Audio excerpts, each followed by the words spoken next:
Good evening and welcome to the Weeknight. I'm Simone Sanders Townsend with Alicia Menendez and Michael Steele. Breaking tonight, Donald Trump's negotiations with Iran, they grow more chaotic and contradictory as the clock ticks down on his fragile two-week ceasefire. Also had a new warning that Trump's war could trigger a global recession. We're going to get reaction from House Budget Ranking Member Brendan Boyle. And later, today was supposed to be the day Pam Bondi testified before the House Oversight Committee. Ranking Member Robert Garcia is here as he threatens the former Attorney General with contempt proceedings. But folks, let's begin tonight with breaking news. Tonight marks the halfway point of Donald Trump's shaky two-week ceasefire with Iran. So far, the ceasefire has failed. It's failed in all levels to deliver anything close to a breakthrough or result in, quote, an immediate reopening of the Strait of Hormuz, like Trump demanded. Instead, Trump's approach has been chaos on top of chaos on top of chaos. Just today, the U.S. announced it will not extend a 30-day waiver of sanctions on Iranian oil already out at sea. That controversial waiver was Trump's plan to boost the global supply of oil, but it just gave Iran billions of dollars in revenue in the middle of the war. Go figure.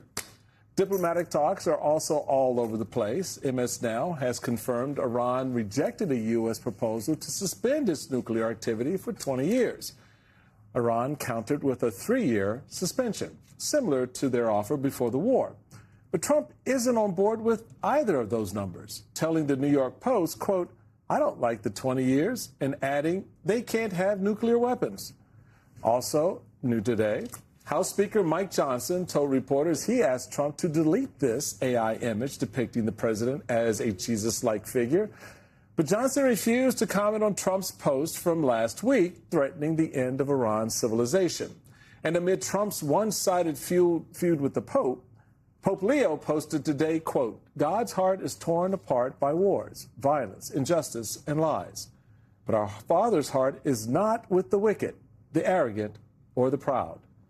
And breaking just moments ago, J.D. Vance was just heckled on stage when asked about Trump's attacks on the Pope at a Turning Point USA event. My job is to apply moral truth to try to do the best thing for the American people. That's my job, and that's the President of the United States' job. And, of course, he's the person who leads our administration. The Pope's job is to preach the gospel. I like it when the Pope talks about matters of war and peace because I think that at the very least it invites a conversation. I agree. Jesus Christ certainly does not support genocide. Whoever yelled that out from the dark, he certainly does not. You know, I just Googled what moral, I was like, maybe I'm confused about the definition of moral truth. So I just Googled it because that actually just happened and we hadn't seen the clip. Moral truth is the concept that certain actions, behaviors, or principles are objectively right or wrong, independent of personal opinions or cultural consensus. It represents an absolute, often divine standard of good. In other words, so how is the president and J.D. Vance, but specifically the president, an example of moral truth? Well, in other words, the moral truth is what your mama and your daddy taught you. It's the stuff that helps you understand the guideposts between what is right and what is wrong, what is good and what is bad, and what your responsibility is in all of that. When your mama used to tell you, you don't go and you hit someone just because you don't like them, or your mama told you, you know, how to behave when you're in certain situations, that all feeds into this idea that ties back to what we learned in the Old Testament, the Ten Commandments, which Americans... Well, even kindergarten, treat other people that you like to be treated. I guess my point is that he's full of things I can't say on national television because he is not the barometer of moral truth. Like, they are gaslighting the you-know-what out of us, and I'm honestly sick of it. Well, I guess that's the case. That's true. That's true. But I look past that because I don't take anything these idiots say about truth and morality. There's no moral core there. J.D. Vance is faking it. Don't give me this, hillbilly elegy crazy and this journey into Catholicism when you can't even stand up and defend the head of your church publicly because you're with the president. I mean, or at least say to us all that I had a conversation and I said to the president, that's probably not a good thing. But Well, if he can't say it about his beef with the Pope, he certainly can't say it about the mess that the president has gotten this country into vis-a-vis the war. And I keep thinking about something that we've come back to at this table many times, which is part of the job of a president is to set a narrative tone, right? This would have all been very different if before these strikes or even in the short aftermath of the strikes, he had said, here is why I did it. Here is what we are trying to accomplish. I want to make sure that we have an Iran that for the next 20 years does not have nuclear capacities. If he would have said that both to the American people and to Congress, we would have been on a different journey. It feels now as though they are trying to answer a question that they refused to answer at the beginning of this process, and that's part of how we find ourselves. Because they were not clear about why they got into this war in the first place, because it wasn't our war. This was something Prime Minister Netanyahu wanted, Trump acquiesced, and now we're trying to explain it. That is so true. Let's bring in Michael McFaul. He served as the U.S. ambassador to Russia during the Obama administration. He's now a professor at Stanford University and an MS Now contributor. Well, Ambassador McFaul, can you just weigh in on the conversation we were just having? You saw that clip from the vice president. Obviously, I think Alicia makes a really good point that the administration did not come out and explain in advance why the president felt it was necessary to do this. And frankly, their explanations have changed over the course of the last 6 weeks about why we're in this war. And I think they didn't explain it because there really was no rationale. But now we're here, and it does not look like there's an off-ramp. So good. You want me to comment on that and not about the Pope and Catholicism, born and raised a Catholic, still a Christian. No, I'm going to leave that. About the Pope no, as well. I'm going to leave that to you all. That was a very interesting conversation. I'll leave that to you. Not my area of expertise today. But to the core point that you were just discussing, it's still true today as it was weeks and weeks ago. The president took us to war without explaining why we went to war. He didn't explain it to the U.S. Congress. He most certainly didn't explain it to our allies or to the UN Security Council. Even George W. Bush, when he went to war of choice in Iraq, tried to explain it to the UN Security Council. He did none of that. And as a result, here we are many, many weeks later, and they're still not clear why we went to war. And you see that in the negotiations. You see that it changes. I was told weeks ago and chastised by a Trump supporter, Mike, you're not talking about the ballistic missiles. We got to get rid of the ballistic missiles. Now that's no longer part of the negotiation. Remember way back when, the night we went to war, the president called to the Iranian people to rise up, revolution. Now that's not there. Now they want us to focus on the nuclear enriched uranium and the Strait of Hormuz. But obviously, the Strait of Hormuz was not on the table because the strait was open before this war. And I just think they're extremely confused about their objectives, and that makes them very confused about their strategies, as you were just talking about. One day, we're lifting sanctions on Iran because we want the price of oil to go down. The next day, we're helping with the blockade, which, of course, is going to make the price of oil in the world go up. Ambassador, I want you to take us into these negotiations, understanding that you have been a part of negotiations like this, because the space between the United States demanding 20 years suspension of nuclear activity and this reporting that we have from our colleague Jackie Alamany here at MS Now that Iran is pushing back and saying the most they are willing to agree to is 3 years. Talk to me about the gulf between what the United States is proposing and what Iran is countering with. Well, the first thing I want to remind everybody is that when I worked in the Obama administration, we achieved these objectives without war.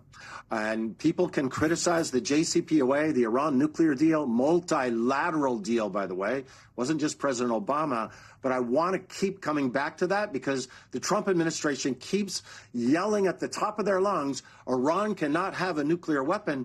Everybody agrees with that. All presidents, Democrat and Republican, have agreed on that. It's a question of how you do it. And what the irony of right now is they are doing an Iran nuclear deal. Think about what we're talking about. They're negotiating not with the free and fair, the democratic leaders of Iran. They're negotiating with the same dictatorship about the parameters of 20 years versus 3. So that's the first thing. Second, negotiations take time. The idea that even somebody like the Vice President of the United States was going to close a deal in 21 hours, that's ridiculous. That's not serious. And I'm cautiously optimistic that at least they're now talking about another round of negotiations. But if there's serious negotiations, I predict they'll take months and years, not days and weeks.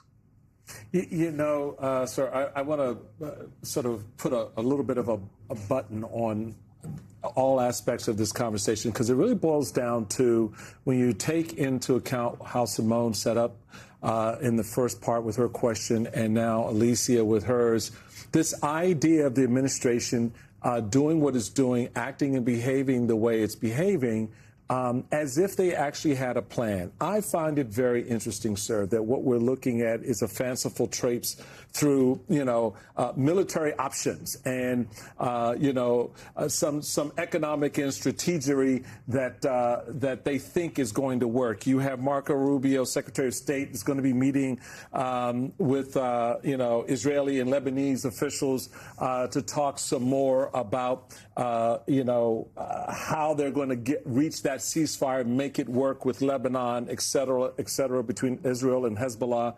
You've got tonight. Okay, here's a funny. You've got tonight for you the president having a conversation with Maria Bartiromo, which, by the way, is going to air tomorrow morning. So that tells you whether or not what we're about to hear really kind of is urgent. Let's take a listen. I just left the president. It was a great interview. He said a lot about the economy, about the Iran war, about NATO.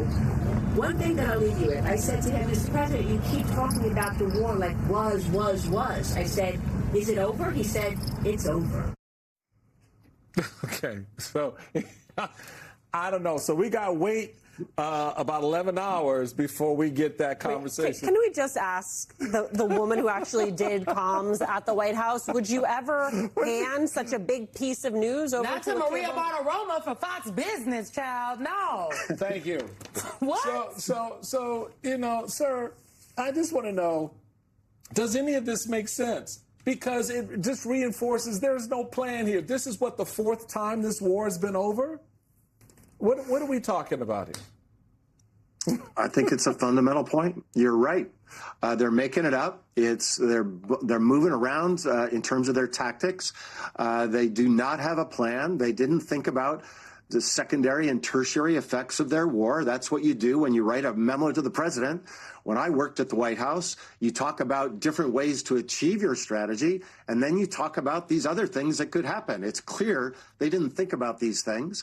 It's clear they didn't think about who was going to negotiate, who on their had on their bingo card that the Vice President of the United States would be negotiating at the highest levels with the Iranian government. I didn't think that.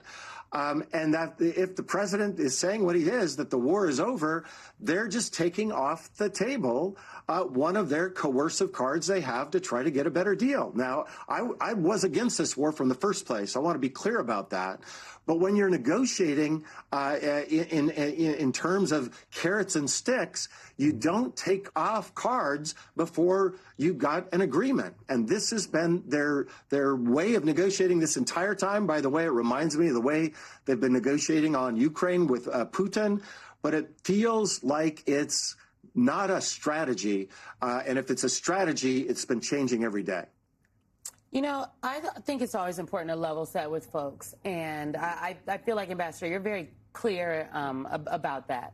There is no off-ramp, and correct me if I'm wrong, but it doesn't seem as though there's an off-ramp to this war anytime soon. And I say that because I hear everything you're saying about negotiations, and you were at the table during the Obama administration for many a negotiation. Way too many details are leaking out into the public, which I heard Leon Panetta earlier today say that there is no way you could credibly negotiate with this level of leakage coming out of these conversations. It's like, and at this point, I guess not even a leak. It's the Vice President of the United States saying, well, this is what they said in the meeting. Yeah, that's a great point. You don't negotiate on TV. You don't negotiate, through the media. Rarely, I can't think of even historically where that's ever been an effective mechanism. I think what it may underscore is there's probably deeper divisions in the Trump administration about the origins of this war and how they're getting out of it. We've heard hints of that, of course, and there's no doubt that the vice president, I think, well, I should be clear, there could be doubt, but the way I read the tea leaves of leakage, having worked at the White House as you did, somebody had it in their interest to make sure we all knew that the vice president was against the war, because maybe he's thinking about, the next election. But that makes you're tying your hands of the negotiators when you do that, and it just feels sloppy, and it gives the advantage to the Iranians. I think they have the upper hand here. All they have to do is survive, and they will declare victory, whereas the president seems like he's in a big hurry. And you're never in a strong position as a negotiator if you're in a big hurry. Former Ambassador Michael McFaul, thank you so much for joining us tonight. Sure. In just a moment, folks, we will continue this conversation with the ranking member of the House Budget Committee, Congressman Brendan Boyle, as the International Monetary Fund issues a stark warning about the economic impacts of the president's war. And later, Robert Garcia, the top Democrat on the House Oversight Committee, will join us at the table on the same day Pam Bondi was supposed to testify about her mishandling of the Epstein investigation. You're watching The Weeknight.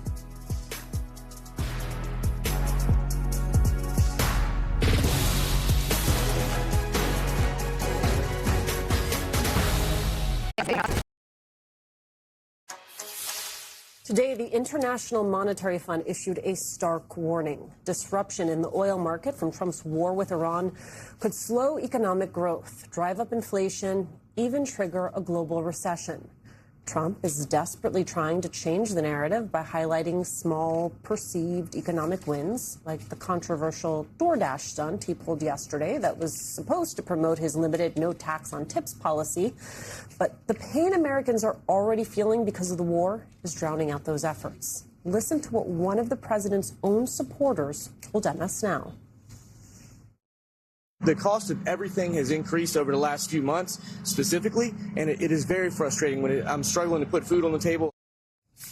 Joining us now is Democratic Congressman Brendan Boyle of Pennsylvania. He is the ranking member of the House Budget Committee.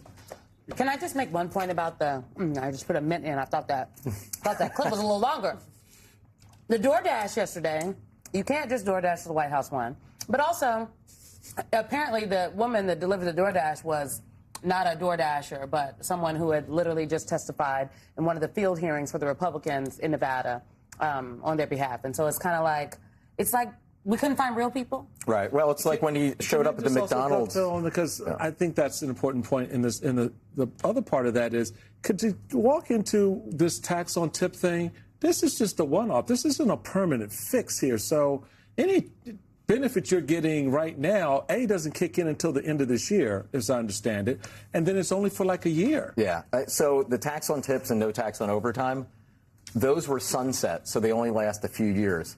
But the big 40% corporate tax cut, when he lowered the corporate rate from 35% to 21, all of the tax cuts for the top 1%, they were all made permanent.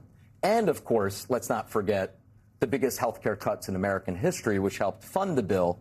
Those are permanent as well. So to Simone's part, I just wanted to put that on. I mean, I think it's just so important.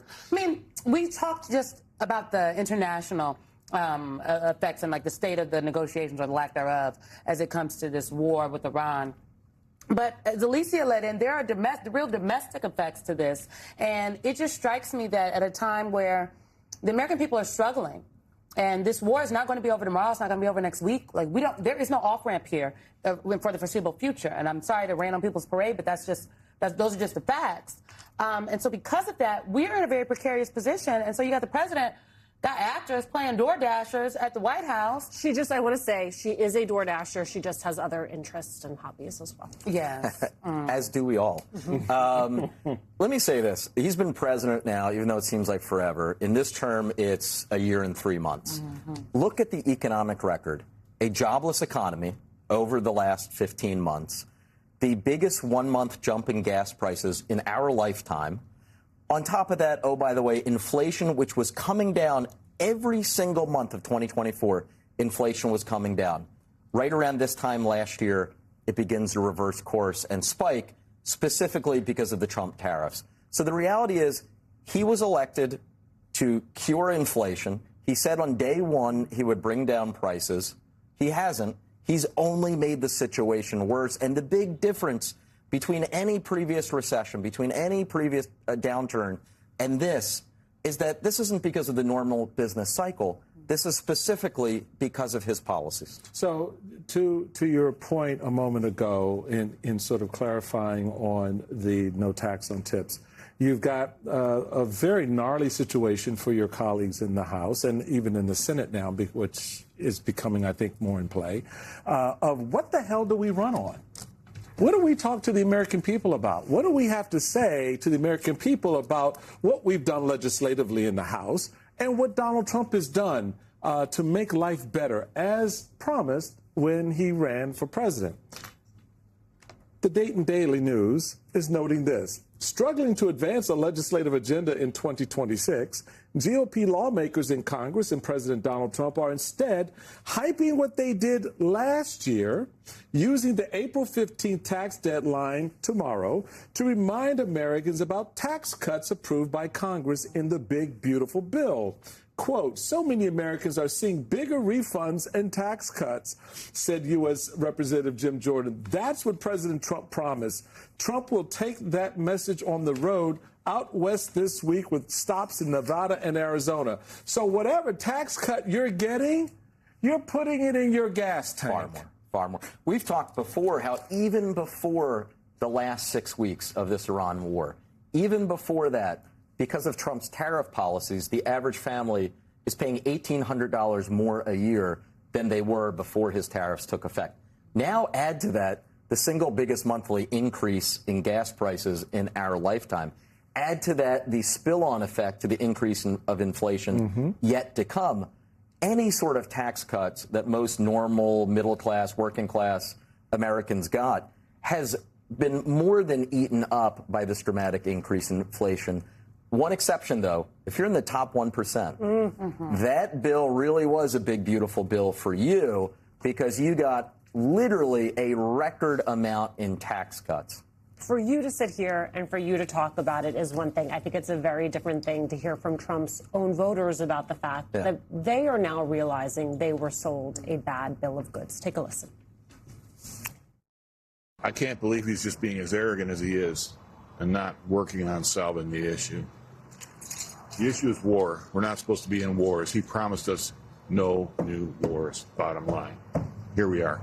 Oh, it stings, just like everything. I mean, prices of everything going up.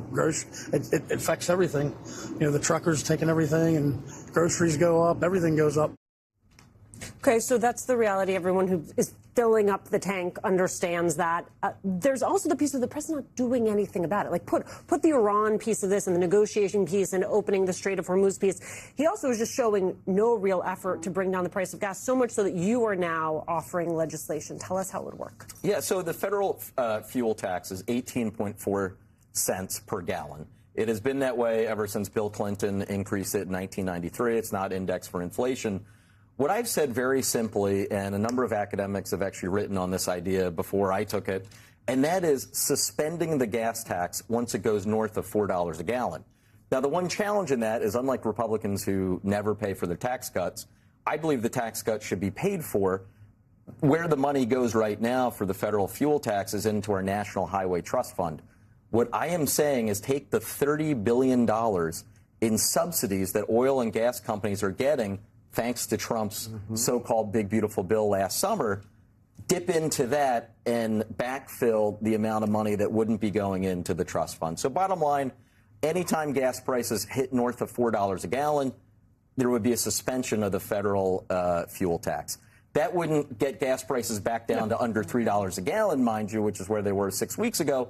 But that extra 18 cents per gallon would absolutely help constituents in my mostly working-class district and a lot of places in the U.S. Yeah, it's something. Yeah. Do you expect any Republicans to support this legislation? They should, and if they've been looking at the recent polls, a lot of them are in real danger this November. So I would invite them, even if they don't want to give relief to my constituents and their constituents, act in their own political self-interest and get behind this piece of legislation.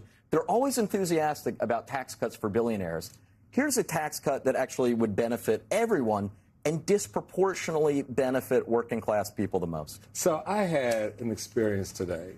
I went to the post office to mail one letter that I had found in my car that I forgot my wife told me to mail. Anyway, that's another conversation. The millennial and Alicia and I are like the post office. Where is that? All right, the post You office. got a stamp? So, well, that was my point. Do you know how much a stamp costs? They went up. My mom told me. No. They haven't gone up yet. You know how much a stamp costs right now today if you go get a stamp to put on one letter? I think 72 cents. 78 cents. For one stamp to Just mail a one? letter. One stamp. Now, folks, here we are on July 13th. Stamps go up to 82 cents. 82 cents to mail a stamp. So when we're talking about the cost, and I know the millennials at the table, they just email everything. We're joking. We got bills too. But the point is, people out there, I mean, this is the bigger thing. The broader impact of economy on people's personal economies is a real thing. And as I was talking to the great people who work at my local post office, they're just shaking their head because they're watching people come in who are having and they a hear the tough stories time. too. Right. I'll say this, two things quickly. First, I'm feeling very good about the fact I bought a whole bunch of Forever stamps at 72 cents. That's what I did until I ran out. But the second thing is the post office actually cited the increase in fuel costs as the reason for this increase, this surcharge that they now want to charge in order to bring it up to 82 cents. So they have specifically cited the increase in gas prices. Why? Because of the Iran war. And as they noted real quick, they'd eliminate the penny. So what do you do with the odd number? But that's another question. It's so crazy. Very quickly, Russell Vogt is coming before the committee. You are the ranking member of tomorrow. The Media Matters has said that there are a lot of Project 2025 pieces in Trump's current budget proposal. What do you expect to hear? What will you be asking about? So first, the Democrats on the committee have been pushing Mr. Vogt for over a year to testify. Last year, he became the first OMB director ever to refuse to testify, number one. Number two, he is actually the chief architect of Project 2025. He is the person, more than anyone else, who is responsible for carrying out so much of the damage that we've seen over the last year. So he has a lot to answer for. All right, we're going to be watching. Congressman Brendan Boyle, thank you so much for being at the table. After the break, the top Democrat on the House Oversight Committee, Robert Garcia, is going to join the table as he threatens holding Pam Bondi in contempt if she continues refusing to testify over her handling of the Epstein files. That's right here on the Weeknight.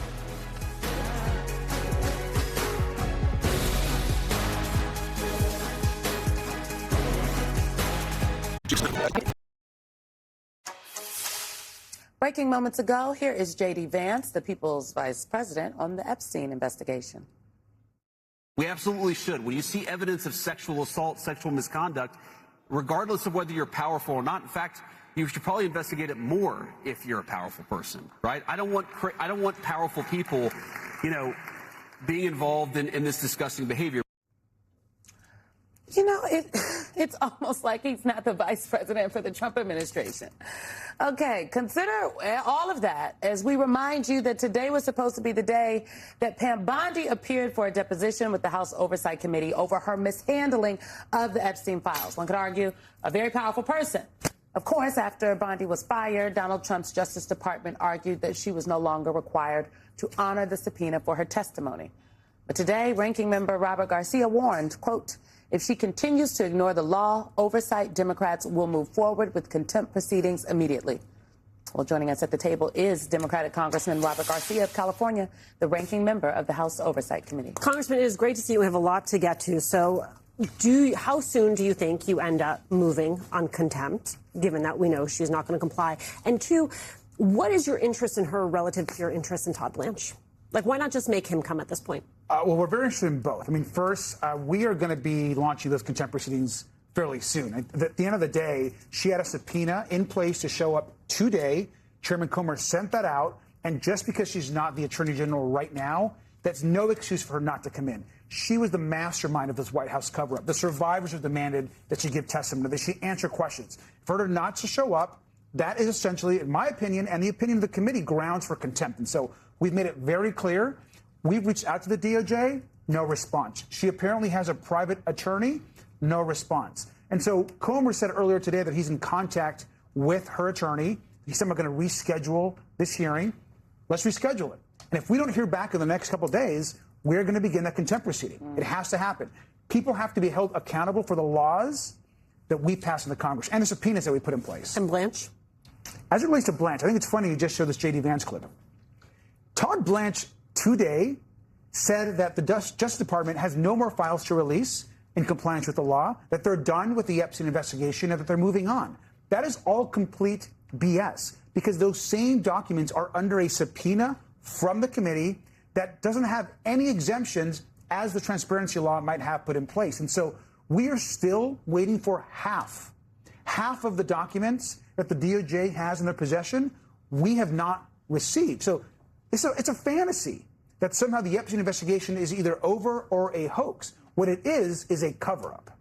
Then send him a subpoena. I don't understand. He's the man in charge right now, acting or otherwise. His fingerprints are all over this stuff. From the very beginning, he was Trump's private lawyer. He was part of doing what private lawyers do with information and data like that. And so if we were in the majority, we'd send a subpoena out. I got that. 2 weeks ago. Until you get there, the question becomes, what do you do to make it very clear to the American people the relative importance of all the players? Right. Because right now, in the panoply of information out there in the public ether, as Simone likes to say, on the streets, in other words, is the focus is Pam Bondi. Pam Bondi is now and has always been a bit player in this. She is a piece Donald Trump put into play on the table, on the board, and watched it do until it was of no further use or service to him. Ask yourselves, who was the player telling Donald Trump to put that player in play? Those are the folks that you need to hold accountable. That's where Todd Blanche comes in. That's why I'm asking, are you sending him a subpoena as an acting Attorney General of the United States? So if we had the votes to subpoena Todd Blanche, we'd do it. Did you have the votes for Pam Bondi? We have the votes for Pam Bondi. We don't have the votes for Todd Blanche. Okay, but here's my point. Would you still put them on the table regardless? 100%. Okay. Look, we have a plan for Mr. Blanche, and I remind folks, we have successfully forced Republicans to get multiple subpoenas while in the minority because we've got the right opportunity. We've pushed Republicans over. We've gotten folks like Nancy Mace or Marjorie Taylor Greene to join us. So we have an absolute plan on getting Todd Blanche to come in front of our committee. He has to come testify. And everything you just said, I agree with. Todd Blanche is a mastermind. He moved Ghislaine Maxwell with no answers as to why. There you go. He's Donald Trump's former personal lawyer. He's been very involved in the Epstein investigation. But don't let Pam Bondi off the hook. Because this is also a woman that's been lying to the American public, been lying, wouldn't even turn around and look at the survivors when she was testifying. And so we will hold Pam Bondi accountable. She must comply. And believe me, Todd Blanche is next. Yeah. You know, I'm actually very interested in all this conversation about the survivors of Jeffrey Epstein and Ghislaine Maxwell's abuse. And you've got the First Lady coming out doing her Epstein presser. Again, we still don't understand Melania. But she said there that the survivors should be given their day and a hearing on Capitol Hill. Well, Comer on April 10th talked about an Epstein survivor hearing. Take a listen. There are some victims who are willing to come in. Most victims aren't, and I completely understand that. But we have always planned on having a hearing with Epstein victims once the depositions have been completed. So we've still got some more high-profile men that are coming in. Then I agree with the First Lady and appreciate what she said. We will have hearings. Why do the survivors need to be hauled out in front of Congress to have hearings? We have heard from them. They are the reason that the Epstein files got released in the first place. Why? I heard the vice president today say that the powerful people need to speak up. Well, why can't we hear from the president?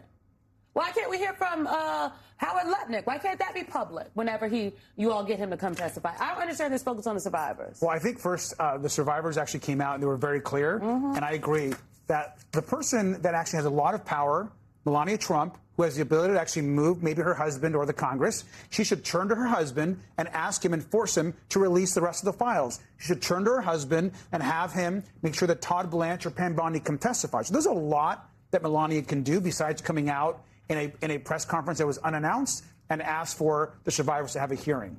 That's fine. What she needs to do is demand that all the Epstein files are released. Let's be very clear. The Epstein files have not been released to the public. Half of them are still in the possession of the DOJ. This is a huge cover-up, and the American public deserve and the survivors deserve to see the rest of the files. There are more pictures of Melania with Epstein than Hillary Clinton with Epstein. They subpoenaed Hillary Clinton.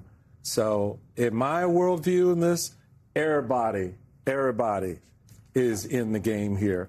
And I think that's an important element. I know it's an important aspect of this for a lot of folks who are from the very beginning of this conversation, when it was just, this fanciful conspiracy that has now turned into something obviously much more painful for the victims involved, but certainly so much more substantive in terms of what we need to know, that when you're looking at this, when Democrats get the gavel for relevant committees, does that universe expand where everybody who we can see not one but 40, 50 conversations, emails, pictures, relationships with Mr. Epstein, have a conversation with the Congress and share with us what you did at the time, what you knew then, what you know now, so that we can begin to really, because I think that will also give the survivors a little bit more of what they need to hear and see as well, because everyone's pressing them, myself included. I'll be honest about this.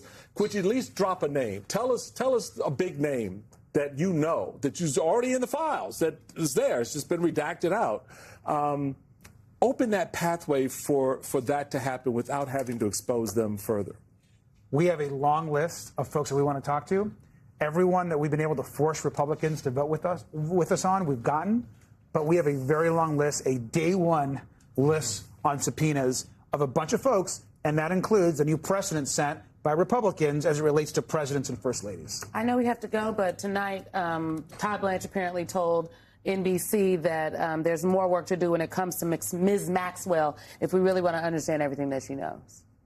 Well, that better not include a pardon, and it certainly is really interesting that we still have no idea why she was moved, who gave the order, and why Todd Blanche is having secret meetings with her in this facility. And so we should trust nothing that Todd Blanche does as it relates to Ghislaine Maxwell. And the fact that she still is in this lower security facility when she should be back in that facility is a shame. And it's completely disrespectful to the survivors and all of the people that she herself abused and raped. It's disgusting. And Todd Blanche subpoena, it's right there. Congressman Robert Garcia, thank you very much. A new poll just came out, folks, giving a surprising insight into how Americans feel about the president's cognitive ability. That's next, right here on The Weeknight.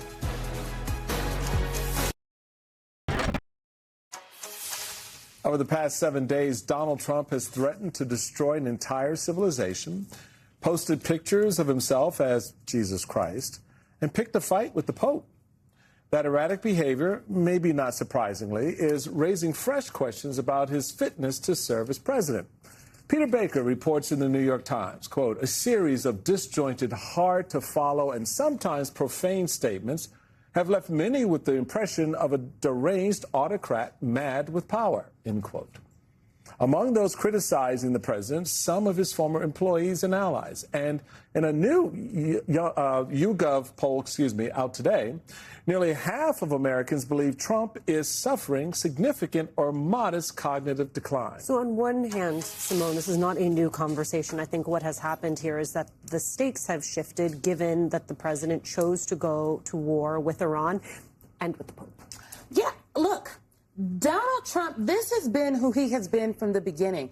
He has been consistently erratic, and I think it has only gotten worse over the last year and a couple months. What has changed, I think, as of late is that the sane washing of Trump, many people, it sounds like members of Congress on background, Ty Cobb on the record, reporters on the White House, in the White House press corps, they're unwilling to participate in the sane washing anymore because it is so very blatant. But like, had Joe Biden done a fraction of this, everybody wants to equate like, oh, well, when Joe Biden, nobody thought Joe Biden was about to take us to war. They said he was tired. They said he was old. The president is unwell, and it should not be controversial to say that. He's acting crazy. Posting 300-word tirades in the middle of the night, fighting with the Pope, coming out and trying to tell us he thought he was a Red Cross doctor. What the hell is going on? So I hear all of that, and where I land is we are here because of the narratives that were allowed to evolve. That, and I love the way you put the sane washing of Donald Trump in the midst of everything that myself and many others inside the party that he was titular head of, was saying not 3 years ago, not 7 years ago, but 10 years ago, laying out this is going to be a problem. This is not who you think he is. And so it was much easier to go after a Kamala Harris or to go after a Joe Biden for a variety of different reasons related to age, race, and other issues. They literally said that White House reporters would suggest that Vice President Harris was not smart. Right. And it's like, have you seen Donald Trump today? Exactly. What are we doing? Exactly. So that now, to your point, has turned a corner. But here we are. We're here now.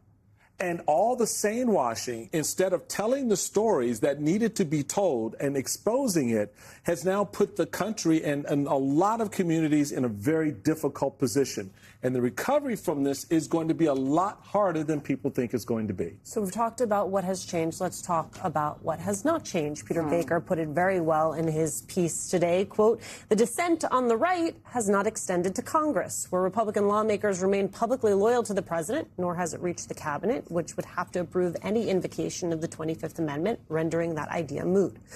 But it reflects growing unease among Americans who in recent surveys have increasingly questioned the fitness of Mr. Trump, already the oldest president ever inaugurated, as he approaches his 80th birthday. I just wanted to reinvoke the 25th Amendment.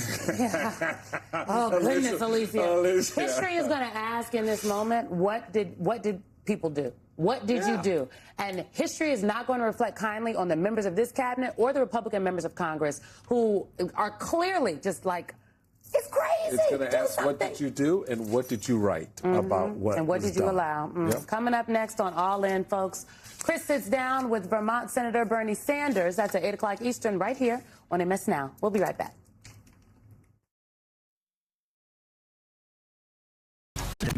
That does it for us. We'll see you here tomorrow, 7 p.m. Eastern. Senator Richard Blumenthal and Mark Elias are going to join the conversation. Follow us on social media at Weeknight, MS Now.